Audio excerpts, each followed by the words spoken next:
BSc part 3 paper 2 के लिए हम ऑर्गेनोमेटेलिक कंपाउंड्स में हमने अभी देखा था कि ऑर्गेनोमैग्नीशियम कंपाउंड्स क्या होते हैं, ग्रिग्नार्ड रिएजेंट, उनका सिंथेसिस और अभिक्रियाएं हमने देखी और जानी। अब हम ऑर्गेनो जिंक कंपाउंड्स के बारे में बात करेंगे। ऑर्गेनो जिंक कंपाउंड में मैग्नीशियम की जगह जब हम जिंक लेते हैं तो ये भी एक बहुत महत्वपूर्ण कंपाउंड हमें प्राप्त होता है जो कि कई तरह के सिंथेसिस में उपयोगी है।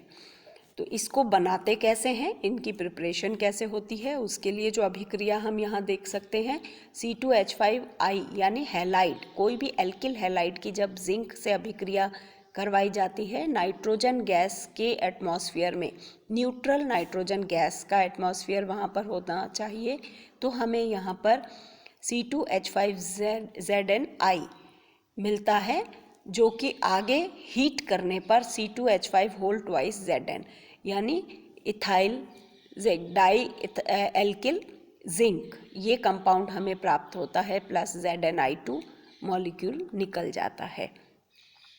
तो इस प्रकार हम यहाँ पर इसको सिंथेसिस कर सकते हैं और इसकी जो अभिक्रियाएं हैं इम्पॉर्टेंट, उनके बारे में हम देखते हैं। यह कार्बन डाइऑक्साइड के साथ कोई अभिक्रिया नहीं देता, यह साइनाइड, कीटोन्स और एस्टर्स के साथ बहुत धीमी अभिक्रियाएं देता है, और अगर हम इसकी अभिक्रिया टर्शरी ब्यूटिल क्लोराइड के साथ कराते हैं, टर्शरी ब्यूटिल क्लोराइड के साथ अगर हम डाई एल्किल जिंक की अभिक्रिया कराते हैं तो हमें नियोपेंटेन मिलता है। यानी नियोपेंटेन क्या होता है, जिसमें एक कार्बन जो है वह 4 कार्बन से जुड़ा होता है, एल्केन्स विथ 4 कार्बन्स। तो इस प्रकार के कार्बन्स हमको यहाँ पर प्राप्त हो सकते हैं। दूसरी इम्पॉर्टेंट अभिक्रिया जो यह देता है वह है रिफॉर्मेट्स की रिएक्शन। रिफॉर्मेट्स की रिएक्शन क्या है, ये हम पहले नेम रिएक्शंस में हमने इसके बारे में थोड़ा सा पढ़ा है। अल्फा ब्रोमो एस्टर्स की अभिक्रिया जब जिंक के साथ कराई जाती है, अल्फा ब्रोमो एस्टर, हम अभिक्रिया देख सकते हैं CH3 CHBr COO C2H5। तो जिंक जो है वो CH और Br के बॉन्ड के बीच में इंसर्ट हो जाता है और एक ऑर्गेनोमेटेलिक इंटरमीडिएट बनता है जिसे हम कहते हैं CH3 CH ZnBr CO C2H5। और इसकी अभिक्रिया जब हम कार्बोनाइल कंपाउंड्स के साथ कराते हैं, जैसे R-CO R-, ये एक कीटोन है, इसके साथ जब हम इस ऑर्गेनो जिंक कंपाउंड की अभिक्रिया कराते हैं तो यह कार्बोनाइल जो ग्रुप है उस पर ऐड हो जाता है और हमें R-,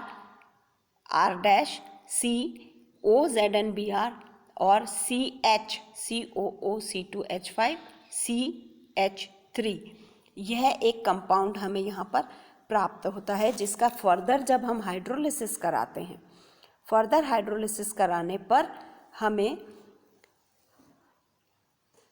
बीटा हाइड्रोक्सी एस्टर मिलता है। तो ये बहुत इम्पॉर्टेंट एक अभिक्रिया है जो ऑर्गेनो जिंक कंपाउंड्स की प्रेजेंस में यहाँ पर होती है, जो कि इंटरमीडिएट बनाते हैं। अल्फा ब्रोमो एस्टर द्वारा बीटा हाइड्रोक्सी एस्टर प्राप्त होता है। तो ये सिंथेसिस में अपना महत्वपूर्ण रोल प्ले करते हैं। सिमन स्मिथ रिएजेंट भी यह इसके द्वारा प्राप्त होता है। यह रिएजेंट क्या है, इसे हम थोड़ा सा समझते हैं स्ट्रक्चर के माध्यम से, अभिक्रिया के माध्यम से। CH2I2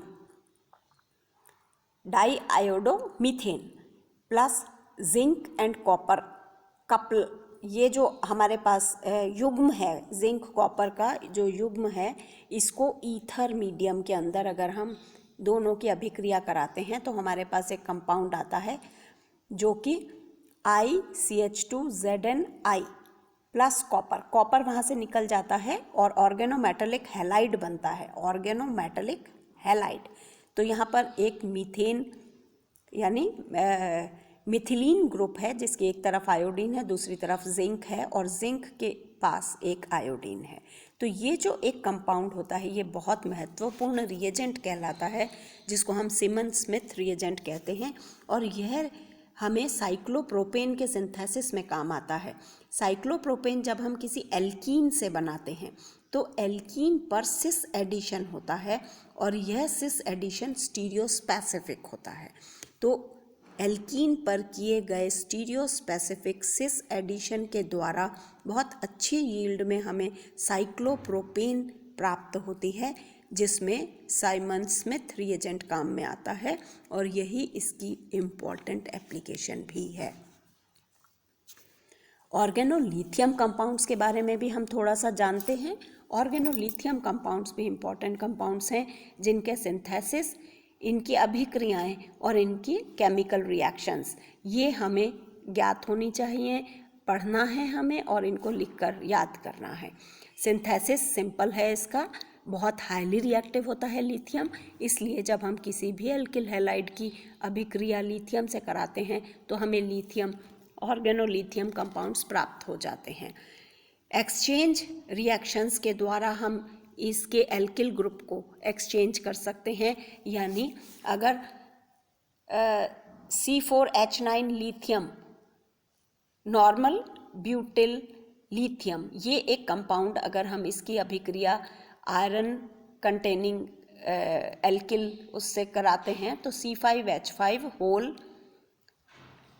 Fe ये दोनों आपस में अभिक्रिया करके एक्सचेंज कर लेते हैं, यानी हमारे पास C4H10 प्राप्त होता है और इधर हमें यहाँ पर C5H4Li होल ट्वाइस Fe ये युग्म प्राप्त होता है। तो इस प्रकार से एक्सचेंज हो जाते हैं रेडिकल्स में आपस में। दूसरी अभिक्रिया C4H9Li प्लस C6H6 ये अभिक्रिया देता है हमें नॉर्मल C4H10 प्राप्त हो जाता है, यानी एल्केन प्राप्त हो जाता है, हमें नॉर्मल ब्यूटेन प्राप्त होता है और C6H5 लिथियम यहाँ पर निकल जाता है। इस प्रकार से CH2 double bond CH whole 4SN अगर ये रेडिकल यहाँ पर टिन के साथ में लगा होता है तो इसकी अभिक्रिया जब हम 4C6H5 लिथियम के साथ कराते हैं हमें प्राप्त होता है 4 molecules of CH2 double bond CHLi plus C2H5 whole 4SN। तो हम देख सकते हैं कि रेडिकल्स का एक्सचेंज हो जाता है, दोनों मेटल्स के ऊपर जो रेडिकल्स लगे हुए हैं वह इंटरचेंज होके नए कंपाउंड्स हमको दे देते हैं। इसी प्रकार से हमें पॉलीलिथियम कंपाउंड्स भी प्राप्त होते हैं। केमिकल रिएक्शंस हम देखते हैं तो यह जो ऑर्गेनोलिथियम कंपाउंड्स हैं मेनली लिक्विड फॉर्म में या बहुत लो मेल्टिंग पॉइंट वाले सॉलिड्स के रूप में एग्जिस्ट करते हैं। ये ऑर्गेनिक सॉल्वेंट्स में सॉल्युबल होते हैं, ये बैड कंडक्टर्स होते हैं, इनफ्लेमेबल होते हैं यानी ज्वलनशील होते हैं, बहुत ज़्यादा हाईली रिएक्टिव होते हैं, अधिक सक्रिय होते हैं और पानी के साथ यह हाइड्रोकार्बन्स देते हैं। C4H9 लिथियम की अगर हम अभिक्रिया H2O के साथ कराते हैं तो हमें ब्यूटेन मिलता है C4H10 और लिथियम हाइड्रोक्साइड बनता है।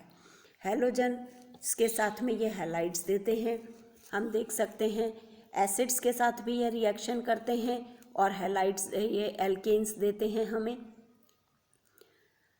अमोनिया के साथ भी अभिक्रिया करके ये हमें एल्केन्स देते हैं, यानी सक्रिय अगर हाइड्रोजन वहाँ पर उपस्थित है तो यह LiNH2, LiCl और LiBr के रूप में निकल जाते हैं और बचा हुआ जो रेडिकल है वह हाइड्रोजन लेकर एल्केन बनाता है।